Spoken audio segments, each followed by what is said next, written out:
What's up guys? Welcome back to my channel. If you're new here, my name is Julia and clearly I'm in a hotel room.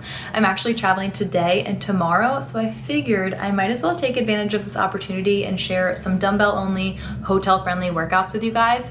I am always sharing my own workouts in my garage gym, but I know not everyone has access to a squat rack and a cable machine and just all the equipment I have access to. So this video in particular is for my limited equipment guys and gals.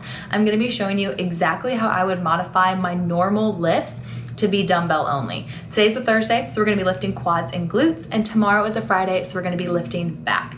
I went down to the hotel fitness center this morning and there are treadmills, ellipticals, a bench, and plenty of dumbbells. So we're basically just gonna be working with the dumbbells and the bench, and I'm gonna take you through my exact workouts for the next 2 days, so stay tuned. I also feel like it's really important to mention that I am personally someone who just loves staying active, getting movement in, sticking to my workout split, even if I'm on vacation or traveling. Like, that's just my personal preference. That's what helps me feel my best, and I feel like I'm just a better, more positive and productive person when I'm sticking to my routine. But I'm not at all saying that you need to stick to your workout routine when you're traveling or on vacation. By all means, rest if you want to. I personally just prefer sticking to my normal training split. But anyways, let's head to the gym.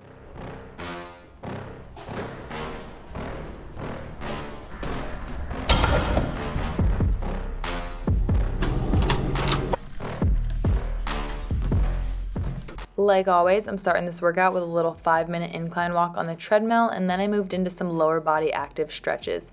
These 3 little stretch series that you're about to see are my go-tos, and they are essential. I always make sure to hit each of them before lifting lower body, and they seriously make a huge difference mobility-wise, and then also so that I don't experience any hip pain. If you know me, you know that my quad and glute days always start with barbell front squats, and since I didn't have a barbell, I did dumbbell front squats. 5 sets of 10 reps. And as I worked through those sets, I did increase the weight, and it definitely got hard to get the heavy weight up on my shoulders, but I made it work. The main cues I think about whenever I am front squatting are to keep my core braced, keep my elbows up, make sure I'm sitting my hips back, and keeping weight in my heels. Next up, I moved into 5 sets of 10 dumbbell sumo deadlifts. Once again, this would typically be a barbell sumo deadlift, but we're making it work with dumbbells. My main cues here are to make sure you're in a wide sumo stance, toes pointed slightly out, chest stays up, and your hips sit nice and low. Next, I moved into a superset made up of dumbbell Bulgarian split squats and dumbbell hip thrusts. On the split squats, you want to make sure weight stays in your front heel and you're pushing through it to stand. On the hip thrust, you want to make sure that your knees are stacked right over top of your heels, you're pushing through your heels, and you are squeezing your glutes at the top with a braced core. For the split squats, I did 10 each leg, and for the hip thrust, I did 12 reps. I moved through that superset 3 times total, going back and forth between the 2 exercises. Lastly, I finished up with one last superset made up of dumbbell walking lunges for 10 each leg and a wall sit hold for 30 seconds. I moved through this superset 3 times, and I know what you're thinking. 30 seconds sounds like a piece of cake. No, it sucks, it burns, it is so freaking hard, and my clients hate this superset, but what doesn't kill you makes you stronger. On the walking lunges, you want to keep that core braced and make sure both knees bend to 90 and your front heel stays down when you're lunging. On the wall sit hold, keep those hands off your legs, sit low, knees bent at 90. You will need the shakeout afterwards.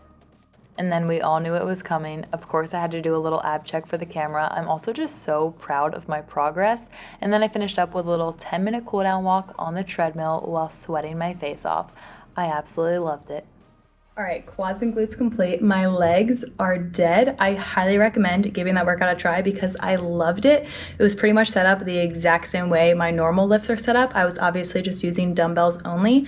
So whenever I'm traveling or in hotels or back at my parents', my focus is on making lightweight feel heavy. So I pretty much do the exact same workouts. I just modify the reps, the sets, the rest periods. So today I ended up keeping my reps similar to what I do at home, but I really decreased my rest periods, so the lift went by a lot faster. It took 52 minutes total, and normally my leg days are like an hour 15, hour 20, so a little bit quicker, but I am feeling it. Legs were burning despite being the lighter weight. Like, my legs still feel exactly like they would feel after my normal leg days, so I feel very accomplished, and I will see you guys in here tomorrow for a back day.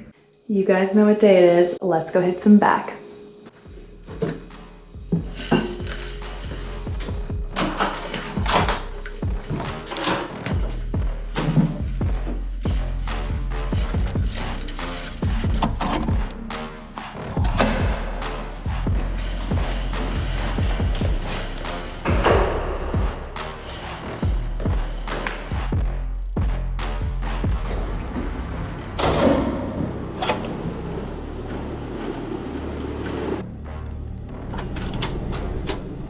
Nothing new here, started my workout with a little 5-minute warm-up walk. And if you're familiar with my normal back days, you know that I always start with either barbell conventional deadlifts or trap bar deadlifts. So this was my little makeshift version of a dumbbell deadlift that mimicked the same motion as a trap bar deadlift. So as you can see, I used dumbbells at the base to kind of give me that height buffer, and I worked through 5 sets of 12 reps. I did try to increase the weight as I was working through these sets. And on this exercise, you really want to make sure weight stays in your heels, your chest stays up, your core stays braced, and the weights are moving straight up and down, not forward and backward at all. Next up, I moved into a superset made up of dumbbell one-arm rows for 8 reps each arm and dumbbell reverse flies for 10 reps. I moved through the superset 4 times total, going back and forth between the 2 exercises.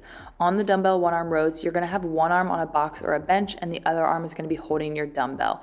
Whatever arm is holding the dumbbell, your opposite foot is going to be forward. You're going to think about keeping your back flat, core braced, rowing using your back muscles, and I personally really like to tell myself to bring my elbow to the sky and the dumbbell kind of between my rib cage and my hip. On the reverse flies, you're going to be hinged over at your hips with a flat back and braced core. You're going to keep a slight bend in your elbows as you go through that fly motion using your back. Lastly, I finished up with another superset made up of treadmill pull-ups for 10 reps and dumbbell renegade rows for 8 reps each arm. Once again, I moved through the superset 4 times, going back and forth between the 2 exercises.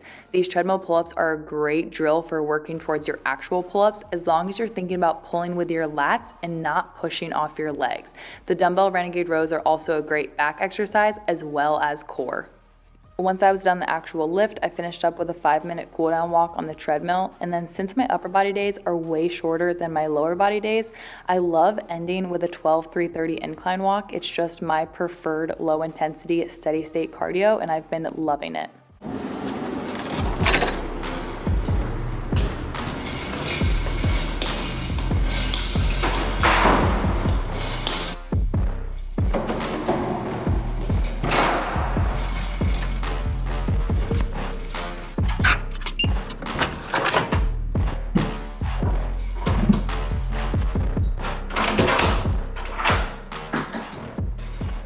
All right, workout complete. I thoroughly enjoyed that. I had to get so creative with the little makeshift treadmill pull-ups and makeshift dumbbell deadlifts, but I loved that and I feel so accomplished. Just like always, I finished with my 12-3-30 incline walk. I love ending my upper body days with that walk, just since my upper body days are typically a little bit shorter, and since I was modifying today, it was even a little bit shorter than normal, like with my warm-up walk, cool down walk, and the lift. It was 29 minutes, but I was taking slightly shorter rests just since I was using a little bit lighter weight, since I didn't have my heavy barbell exercises or my heavy cable exercises, but I loved that. So I highly recommend doing that workout as well, because I really enjoyed it and it was super tough. Like, my back was burning, I was feeling it.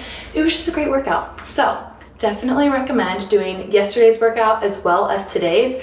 And just like I mentioned before, you don't have to work out when you're on vacation or traveling. I just personally prefer sticking to my training split because that's what makes me feel my best. And even if you're in an Airbnb and you don't have access to a gym, but you want to get some movement in, you can always go outside on a walk or even bring some resistance bands. Those are like my go-to travel fitness equipment because they're so light. You can roll them up really small, tuck them in your luggage, and you can get a great workout in with resistance bands. You just have to get creative. But I really hope you guys enjoyed this video. I'm gonna wrap it up here, and if you did like it, don't forget to give it a like, make sure you're subscribed, and I will see you all next time. Bye.